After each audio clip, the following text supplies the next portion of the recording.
Well, hello and welcome to the Exponential Australia Church Leaders Podcast. We are so glad that you have joined us today as we connect with and hear from a wide range of Australian and global church leaders, particularly around what it means to be taking the next step for the Australian church and all the opportunities that do exist before us in this time.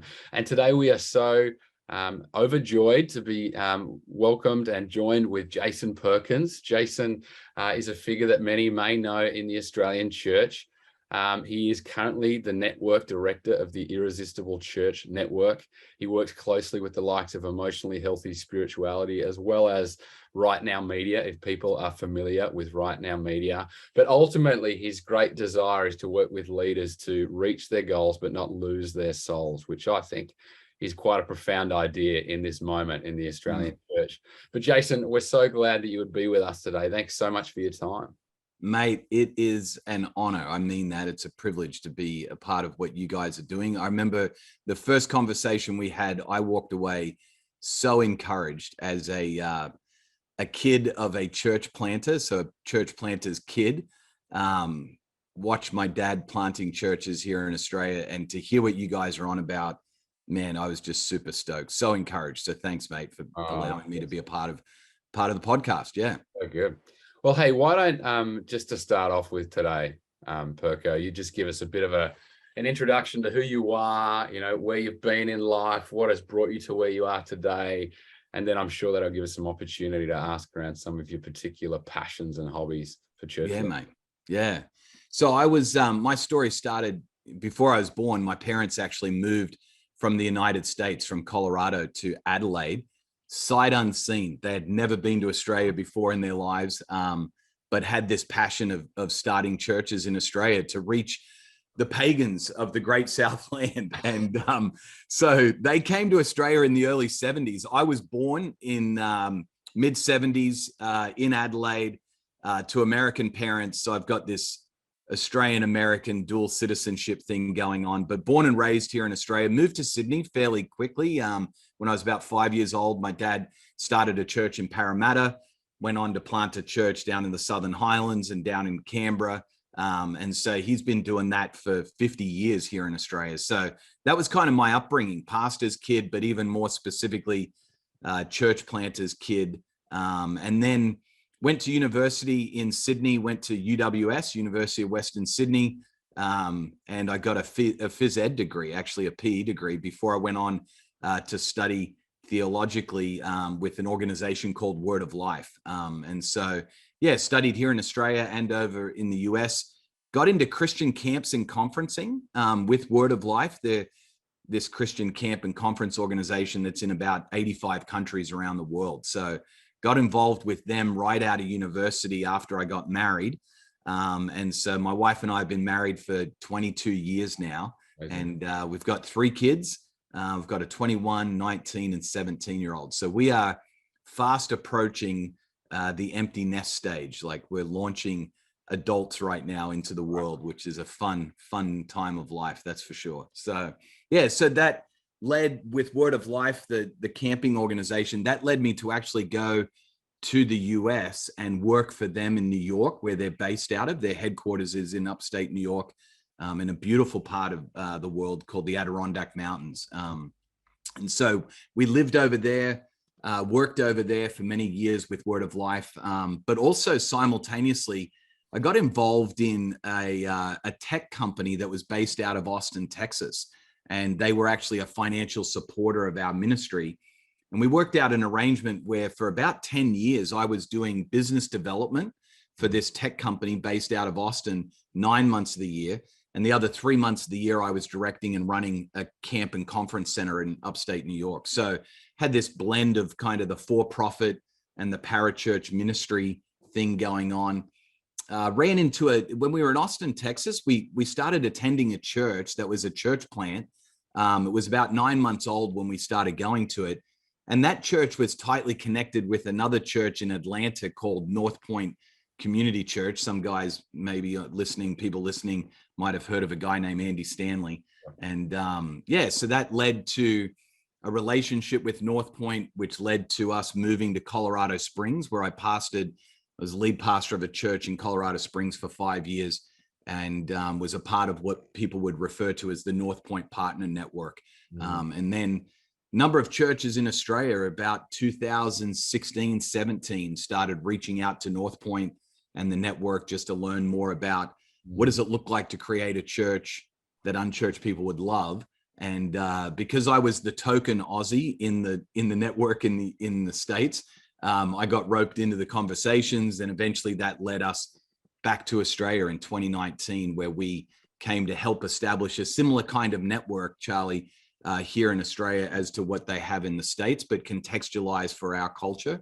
And that's what the Irresistible Churches Network is now. So yeah, so that's a quick kind of thumbnail of my life and ministry and travels around the world, mate. While you've just kind of been briefly sharing about what the Irresistible Church Network is and some of its origins, I wonder if you just take a moment, Jason, just for those who maybe haven't heard of the Irresistible Churches Network, to speak about some of the values of who they are and how maybe being a part of that network can actually enhance and refine what they're doing in church leadership. Yeah, mate. So we are a tribe of like-minded leaders is what it is, and like-minded churches who, regardless of denominational background. So we've got Lutheran churches, Uniting, Pentecostal, Baptist Union, Churches of Christ, the whole gamut. They're all united around this big idea of creating a church that even unchurched people would love.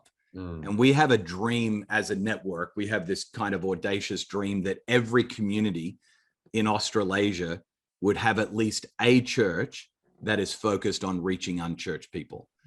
We're not saying that every church needs to be like this, but we do think that every community needs at least a church that's focused on the unchurched. And so that's really kind of the big vision behind the whole thing. And so what does that mean on the ground, Charlie? Like practically speaking, it means a lot of different things in a lot of different contexts, because obviously an unchurched person in a rural setting compared to an urban setting and suburban and so on, their needs are different, and what piques their interest and how to reach them is going to look different. But the idea is really kind of central to the network. And so we come alongside churches that have that vision, and we provide them with 4 things. We provide them with great content, resources, things like Right Now Media, Orange Curriculum for family ministries, a whole bunch of other resources. There's honestly, the list is long of the content that we provide to the churches in the network.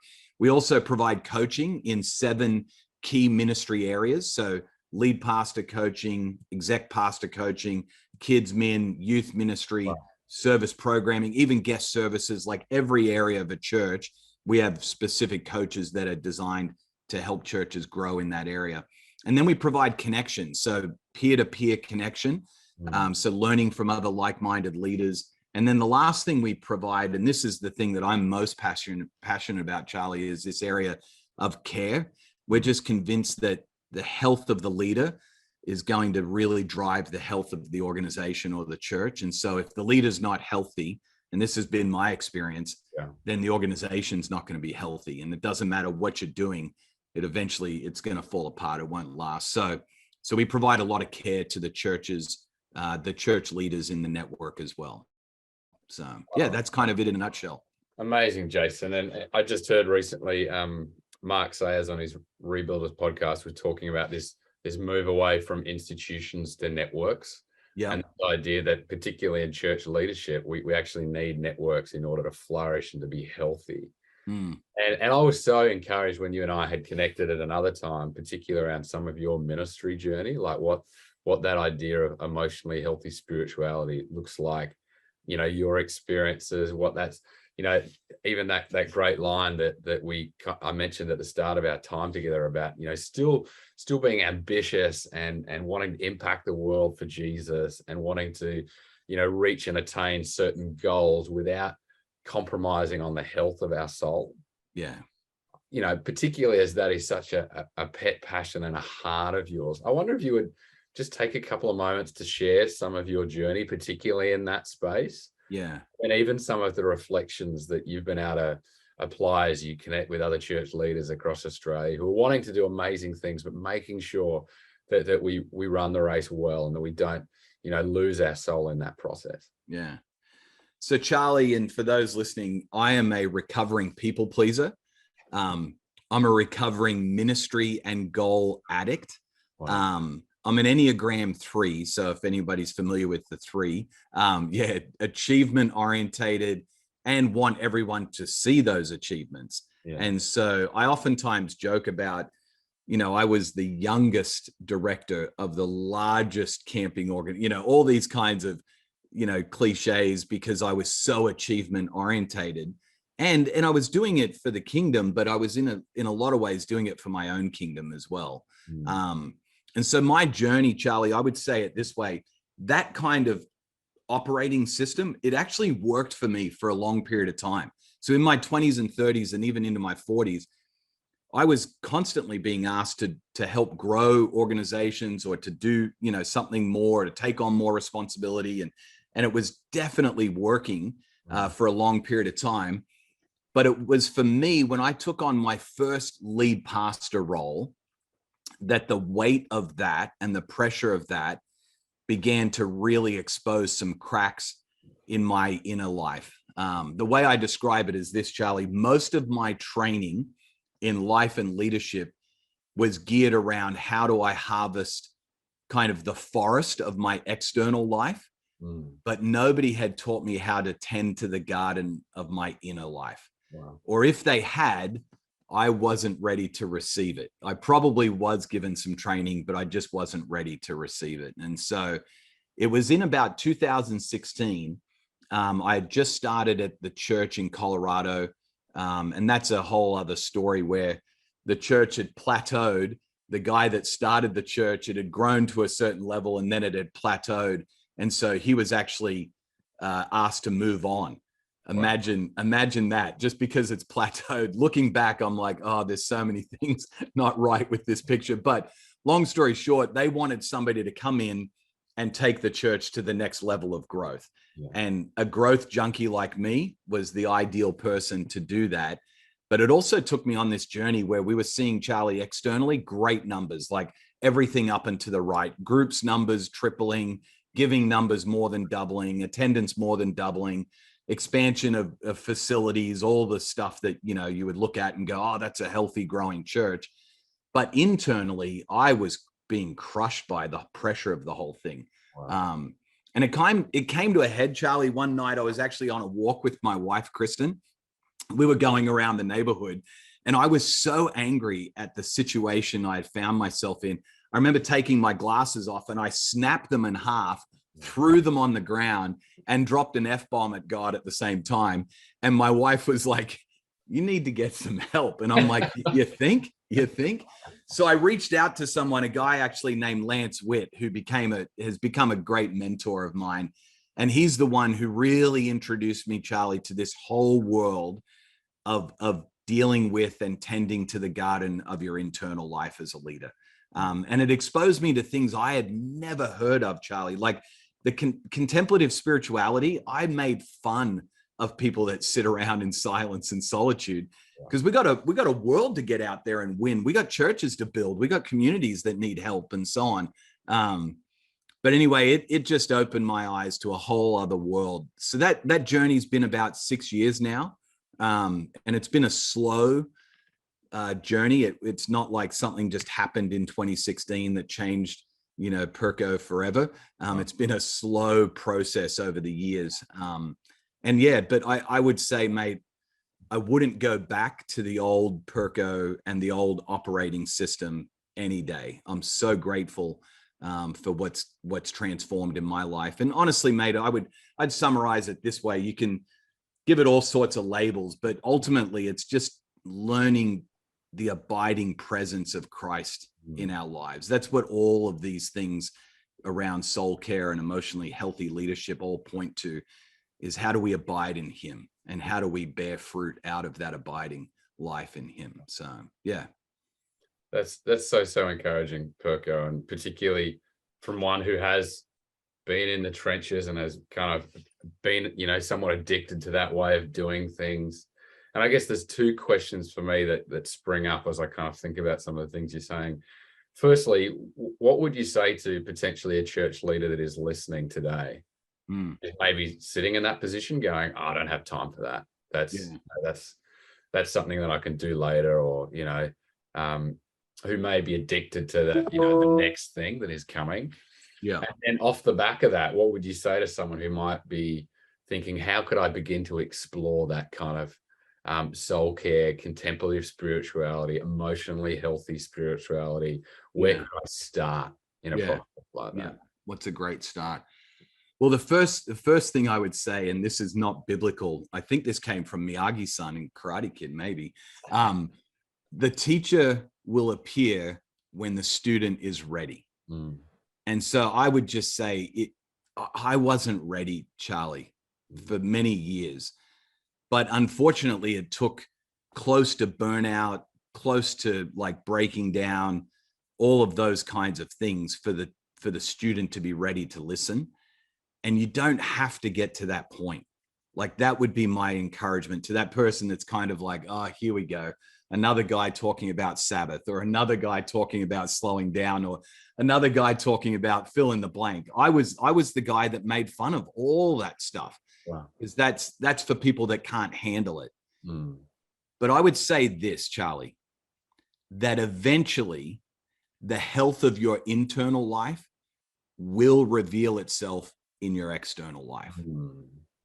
It might not be right now, but eventually your internal health will reveal itself in your external life. And so I would just encourage you, begin the journey before you have to begin the journey, like in a sense I did.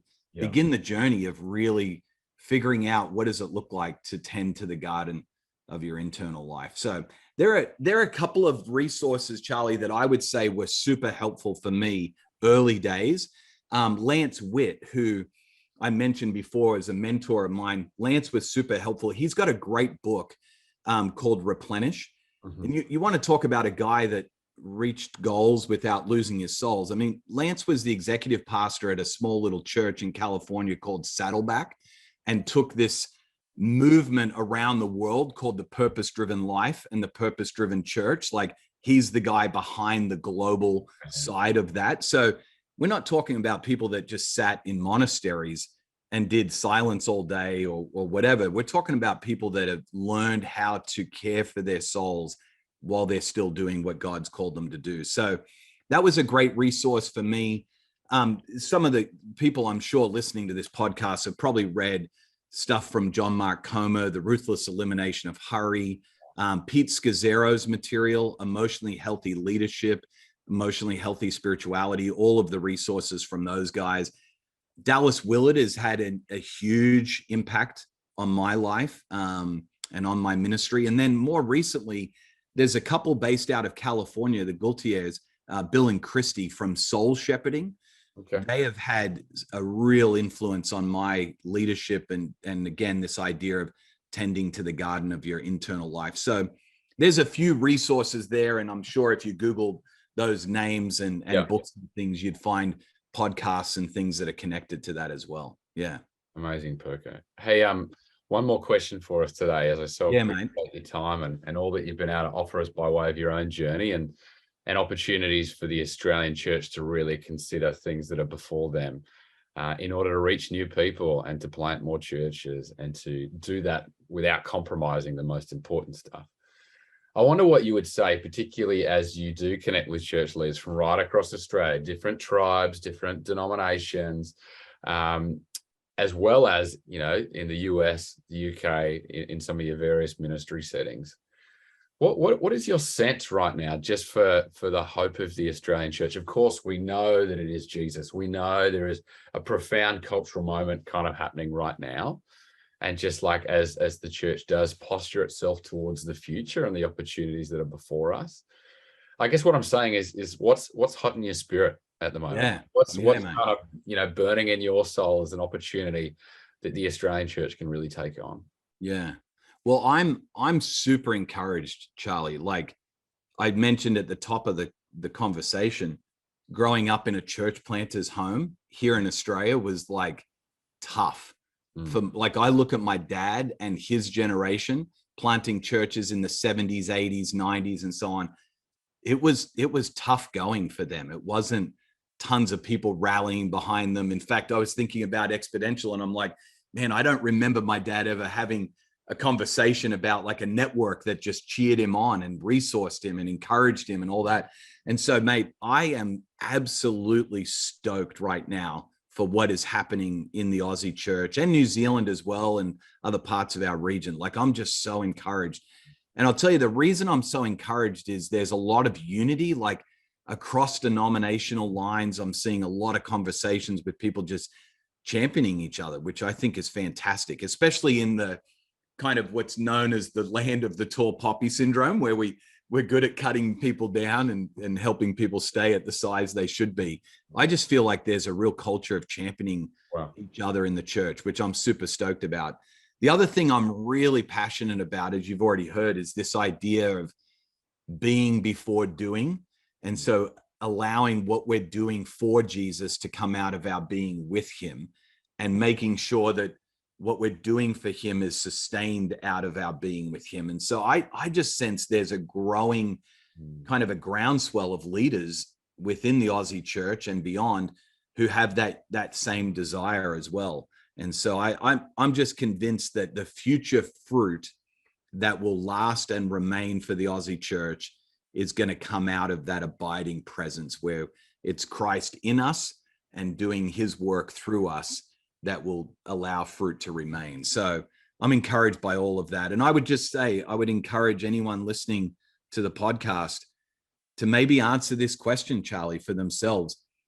Is what I'm doing for Jesus right now really being sustained by my being with him? Or is my being with him enough to sustain what I'm doing for Jesus?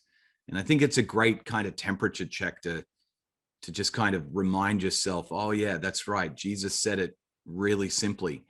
I'm the vine, you're the branches, remain in me and I in you, and you'll bear much fruit. And apart from him, we can't do anything.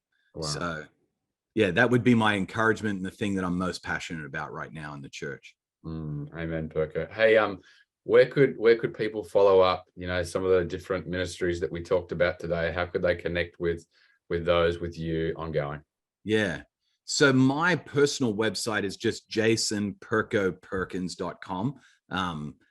When I'm overseas, I have to explain the whole Perko thing to people, but Aussies get it. So jasonperkins.com. There's all sorts of stuff on there about the emotionally healthy leadership courses that we offer and so on. And then Irresistible Churches.network is the website for the network that I'm involved with here in Australia and New Zealand. So yeah, those are two great places. I'm on Instagram, Charlie. We're friends on the gram. That's a great place just to hang out and keep up to date with what's going on in each other's lives as well. And I'd love for people to follow along there. It's just at Jason Perkins, same as the website. Amazing. Yeah. Well, hey, we're so delighted to be partnering with, cheering on the Irresistible Churches Network, all the great things that are coming to the front at the moment in the Australian church. And we so appreciate your time today, Perko, as you've been able to share some of your journey and your passion. So thank you so much, my friend. Thanks for the opportunity, mate. Cheers.